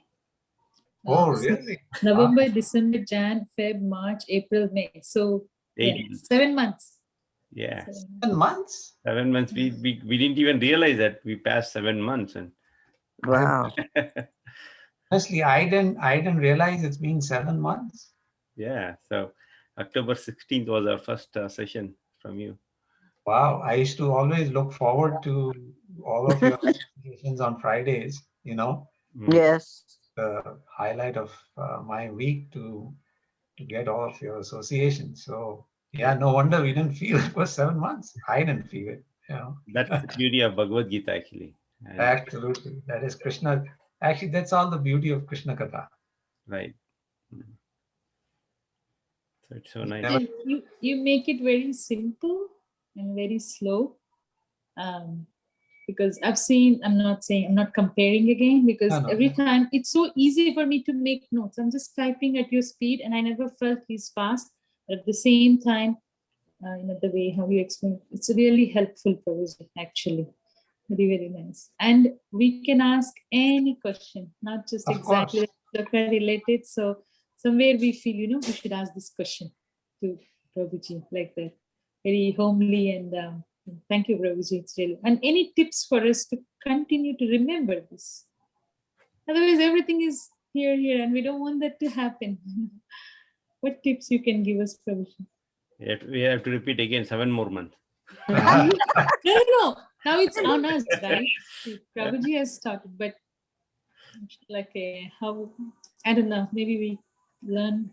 No, Muktasanga Prabhu's actually right. That's a good point. I mean, it is through constant repetition, through devotee association, devotee association, that we stay in touch with these topics. Because what do you do when you associate with devotees? You do Krishna Katha, right? And all the time we are just discussing about Krishna. All we are doing, see, in 7 months, all we've done is just try to glorify Krishna. And so it shouldn't be a surprise to us, but we were all surprised. But that's right, that 7 months have gone by and we didn't even feel it. That's the beauty of the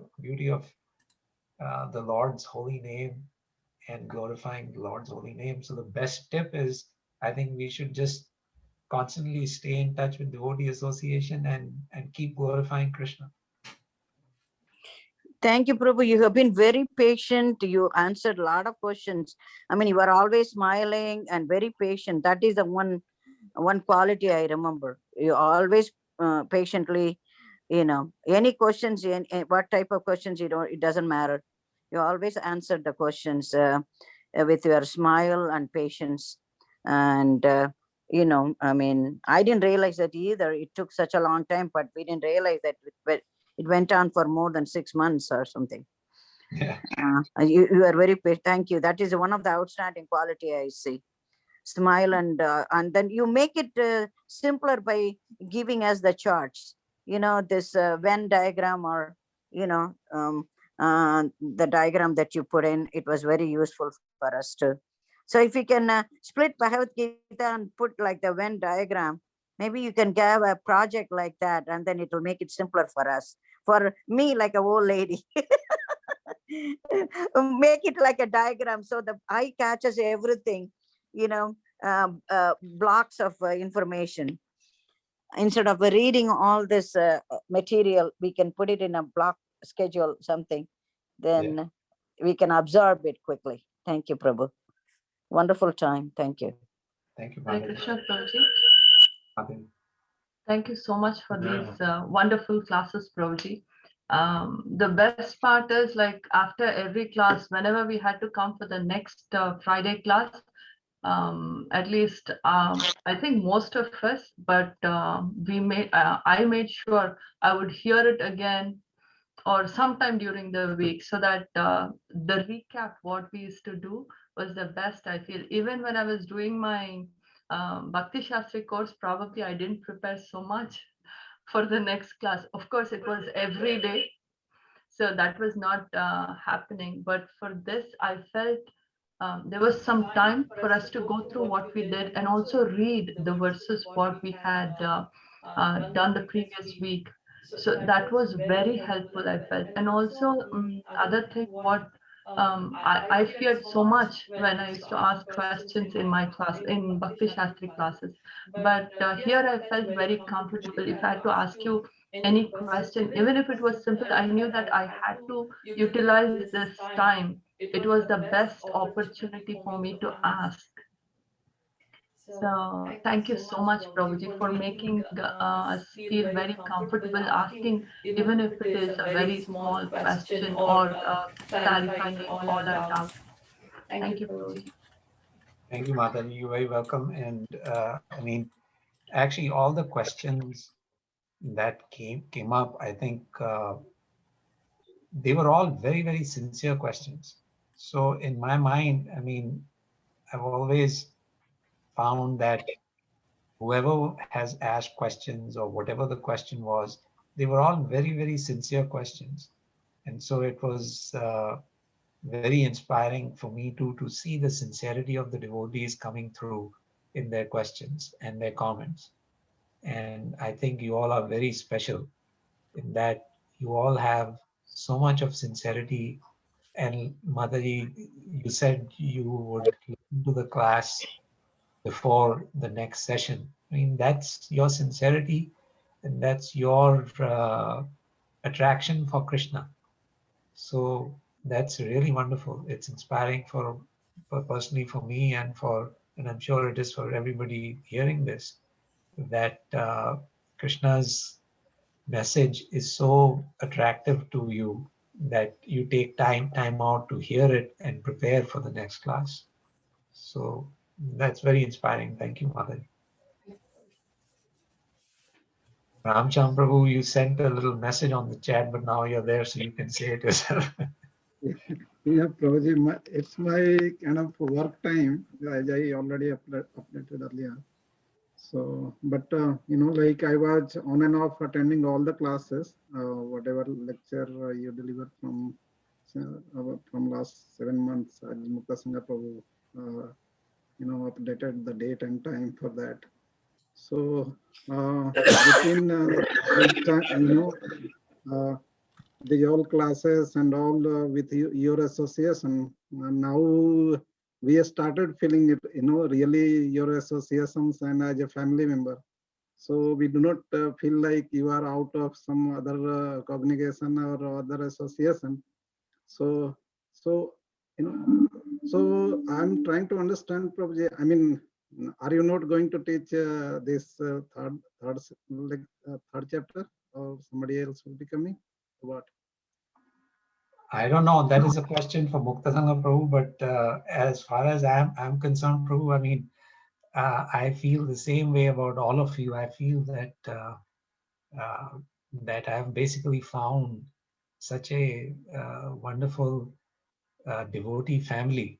It doesn't feel like you all are in Philadelphia and I'm here in Atlanta. It just feels like I'm thankful to be just a part of all of you and your association, because really, I mean, its devotee association is so sweet, is so wonderful. And I mean, so we'll let Mukta Sangha Prabhu decide on on what he wants to do about future classes and all that. But from my side, I mean, I'm very thankful to be part of your family, and I consider this entire devotee sangha to be like one of the most precious associations that I have and will ever have.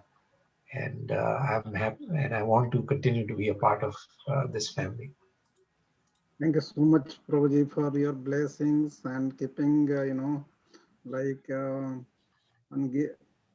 like kind of, Shruti Smriti and Purana Didi.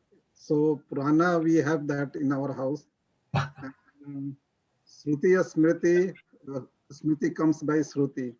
So what we were hearing, the nectar, the way you are explaining everything, like as Mataji and kids, they already talked about the graphical you presented, like day and night. Never we felt like day and night can be extended like that. So always we were thinking, day represents the white, kind of the sunlight and for the goodness, and night for the, kind of darkness, demoniac, just simply like that. But you clarified very well and practically. Not only that, that is example, but overall since beginning, started from the first session. So yeah, so it's a really wonderful association, Prabhuji, and more than the teaching, we started feeling like you are part of our family member. So and the blessing, your blessing is very precious for us. And really, whatever you taught as a kind of Shiksha Guru or senior Vaishnava. So that's a very good and nectarian that we will always remember in future and based upon that, we can also spread, wherever we get chance. So thank you so much, Prabhuji, for wonderful association and wonderful words, sessions, and lectures, and everything, Prabhuji. Thank you so much. Hare Krishna. Dandavat pranam. No problem, Prabhuji. Well, thank you very much, Prabhuji. And like I said, the most important thing for me is that so nice to be part of this nice, wonderful devotee family. That is my good fortune to be part of your family and to get the blessings of all of the Sangha. And that is a very, very, very precious thing for me. So, and hopefully I'll continue to get all of your association and blessing. Prabhuji, any suggestions or tips for chapter 3? Um, or anything for us to improve, or what you felt?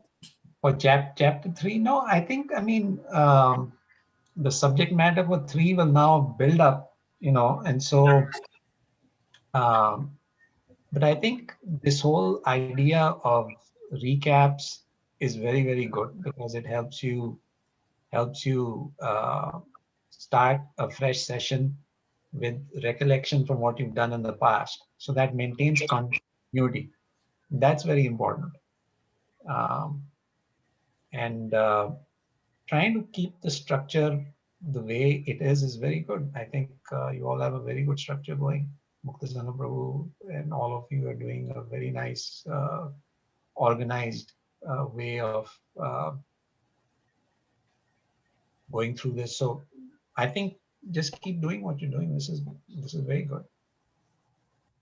Thank you, Prabhuji. Just felt like asking. I mean, this is the systematic study of Bhagavad Gita. Yeah. Yeah. So even though it takes about, first chapter took almost 6 to 7 months, same thing, and second chapter 7 months. So within 1.5 years, we just completed 2 chapters.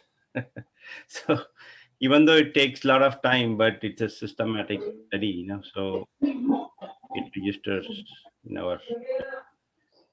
Yeah. And, all of them are on the call. This call, they have been very consistent all the way through. Yes. Yes. So only a couple of classes I think we postponed completely because of some other things. Yeah. Otherwise, we have been very consistent and then, deeply interested in this. Yeah, consistency is the key, actually. Yeah. So we would like to continue with the subsequent chapters also like that. So we'll see, because I think from next month onwards, probably they are going to relax most part of this COVID guidelines. Like taking off, assembling in a small gatherings and all that. So we'll see how this Zoom call goes. But yeah, thanks to Zoom and thanks to COVID also, because of that, assembling on the Zoom call. Most importantly, I would like to thank, he's not on this call, but I would like to thank His Grace Vrishabhanu Prabhu. Prabhu is the one who introduced you to all of us. Yes, exactly. Okay, so I would like to thank, on behalf of our Bensalem Bhakti Vriksha, I would like to thank him. Yeah. And I'll personally call him tomorrow and thank him. Otherwise we would not have got in touch with you and then heard nice about chapter 2 and upcoming chapters also. So thanks to him. Yeah, thanks to him for sure. Thanks to your family also, who have been giving your time to us every week. So we will have to thank your kids, and your daughter is amazing. We had a couple of calls on couple of calls she was there. I think even now she is there, right? Shivani Sharma is there. Yeah, she is there most of the time. Yeah, okay, yeah. So thanks to her also. Even she shared some of the valuable information in several classes. So thanks to her also. And of course, your wife, and for sparing your time to us. Of course. Thank you very much. So we'll definitely be, we will try to continue the same. So I will let you know the plan, and then we can discuss offline. Okay, Prabhu. Yeah, let's be in touch. Yes. Prabhu, everybody should thank Mukta Sangha Prabhu. Without his leadership, without his wonderful thinking and intelligence, we wouldn't be able to have different things, different people. With all his workload, he is doing a tremendous service to all of us. Yes. We should, I think God, let Krishna bless him and the family members, whole family. Everybody is wonderful here, but especially him and his wife and children, they were all really, they are good kids and good people. Yes. And he made your association through him. So we have to thank him for that. But A lot of programs go on because of him. If you have a Zoom account, you can do yourself. No, come on. No. It's all about Zoom account. Nothing special, No, consistently you have to do it week after week after week. It is a lot of work, Muksango, and really, I think we are all very It's grateful. not easy. It's not a joke. No, we are very grateful to you for putting in Yes. much of effort, and to your family too for making the sacrifice in time. And your kids are so wonderful; they participate, and I think that this again is yet another example of the power of devotee association. I mean, we all feel so blessed to have each other. Yes. And, I mean, personally, I would pray to all of pray to the Lord and I request all of you to bless us, to bless me, my family, and I want to do the same in return for all of you. So it is a very special feeling that you have for devotees, and Mukta Sangha Prabhu want to thank you especially, like Matla Madhuri saying, for organizing this, and for being the backbone of this Sangha. So thanks to you and your family, and may the Lord bless this whole Sangha always. Yeah, absolutely. Just eagerly waiting to get back to our old physical association. So, yes. So that really was the best. It's almost been more than 1.5 years now. On this Zoom. Yeah, but Zoom is still better. Otherwise, we would not have associated with you. But yeah, physically also we have to get as early as possible. Let's see how this COVID goes. And yeah, thank you, Prabhu. Yeah, and I'm finding this Zoom thing actually quite good because you can be in the comfort of your home. It saves a lot of time commuting back and forth. And see, like Narasimhan Prabhu, he's in Canada. Mahatma Seva Prabhu, they're in Canada. And we used to earlier do stuff over the phone, but now the Zoom thing is very nice. You know, it actually brings a lot more devotees together from across different places. Yeah, only thing we are lacking is prasadam. Prabhuji, without yes, if it was in person, Zoom prasadam. Prabhuji, if it was in person, I Yes. doubt it would have been this consistent for everyone. Yes. Listening is different. Meeting for satsang is different. That's what I realize now. Yeah, at least 12 different items you would have got. Yeah. Yeah. This is very You are talking like me now.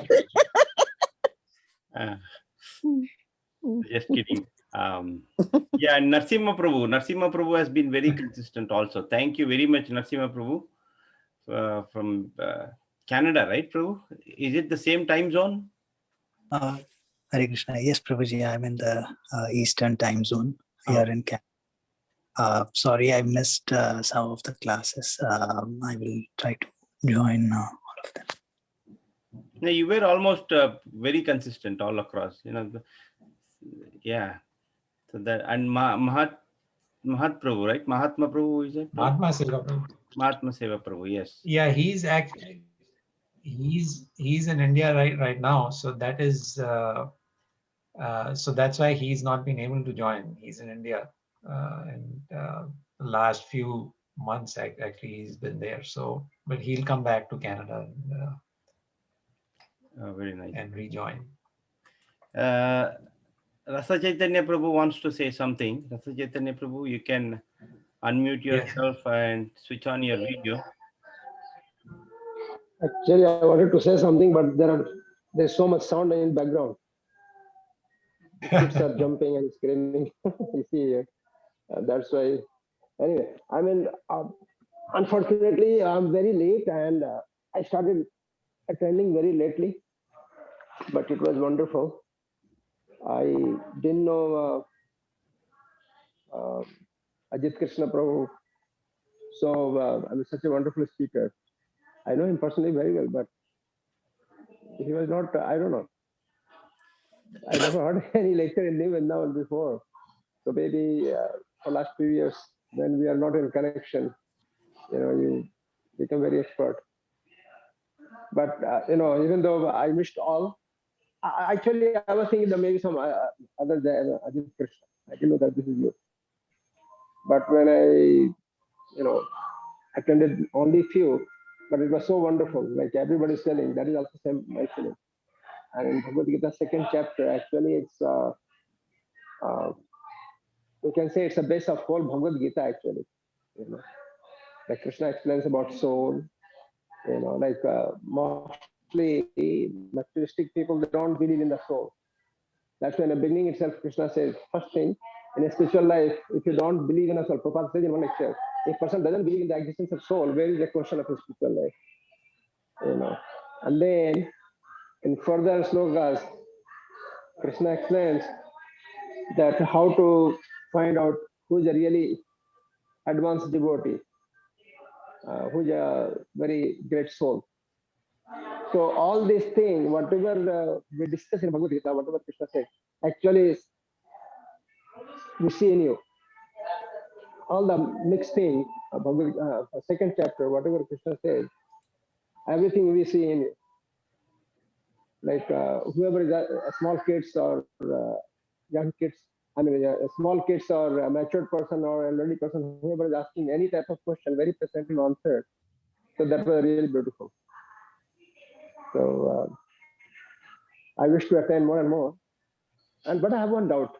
We are done with this second chapter and Bhagavad Gita is done, or we are going to discuss further the third and fourth and fifth and all the way up to 18. Bhagavad Gita never stops. Study of Bhagavad Gita never stops. So that's there. I'm asking Ajit Krishna Prabhu. Yeah, we will plan out, Prabhu. Yeah, that is a plan. And but because somehow I had a feeling like I had a feeling like Radha Maharaj when he gives Bhagavatam class, I mean Katha, at last there is Anumodan. So it was I was feeling like this is kind of Anumodan. Everybody was telling, so I thought we are done with this. That's all. Is it okay? I mean, is it true or? No, it's not so done. From next Friday. It's not done. From next Friday again, third we are going to discuss, right? Yeah, we are going to start next Friday, third. It's not going to discontinue, but okay. We'll see. I'll talk offline with Ajit Krishna Prabhu and plan out things. Because the way everybody was telling, so I thought it's kind of Anumodan. Like Radha Maharaj when he gives Bhagavad at last there is Anumodan from everyone, all the So I thought maybe we are done. But anyway, it was very wonderful experience, and credit goes to, I don't know, maybe somebody else is there, but credit goes to Mukta Sangha Prabhu. Like Adi Gadadhar Prabhu, it was really nice. Well, thank you so much, First Prabhu. It was very nice to connect with you after so many. I mean, I've got your number. In fact, we'll certainly be in touch. And Sure. asking about Mahatma. We remember all of you from New now. So I was thinking to bring them, but they're stuck in Mayapur. I mean, the moment they will step out, they might get infected. That's the reason, I told them. There is a lockdown, but there is a lockdown in West Bengal, Mayapur, but there is a lockdown in our home also. Cannot go out. The moment they go out, problem. Actually, in Mayapur, all the devotees, they were not this much strict. Since Pangjangi Prabhu left his body, it's really bad. Everybody is scared. it's important for people to be careful actually. But yeah, well, Krishna willing, we'll try to do some more sessions and all that. Depends. We'll talk to Muktasana Prabhu and I can talk offline or we figure it out. Okay, Prabhu, thank you very much, and thanks to everyone. So this course will still continue the wisdom series. So Bhagavad Gita next chapter, third chapter will start next week onwards. So thanks for being so consistent, and please attend next week also. Before I let you go, tomorrow, not tomorrow, sorry, day after tomorrow, it is our Pauganda Pravachan series again. So this time the discourse will be given by Tejas Krishna Prabhu from Fort Myers. He is 9 years old. He'll be talking about pastimes of Lord Nrsingadev. Please attend. It starts at 10 a.m. Eastern Standard Time, 10 to 11. I'm going to send the flyers. I have already sent it, but I'll resend it tomorrow.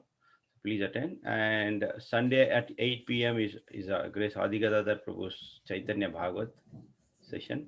So please attend. That is a different Zoom credentials. I'll send you that. So please attend that. And thanks for now. Thank you very much, Ajita Krishna Prabhu. All glories to you. Vanchakalpatarubhyascha kripa sindhubhyascha Thank you so much, Prabhuji, for Thank you. Thanks a million, Prabhu. Thank you, Prabhuji. Thank you, Prabhu. Please come back to do that again. Thank you. All glories to Thank you, Krishna Prabhuji. Krishna Prabhu ki. Thank you, Prabhuji. Jai. Srila Prabhupada ki jai. Jai. Hare Krishna.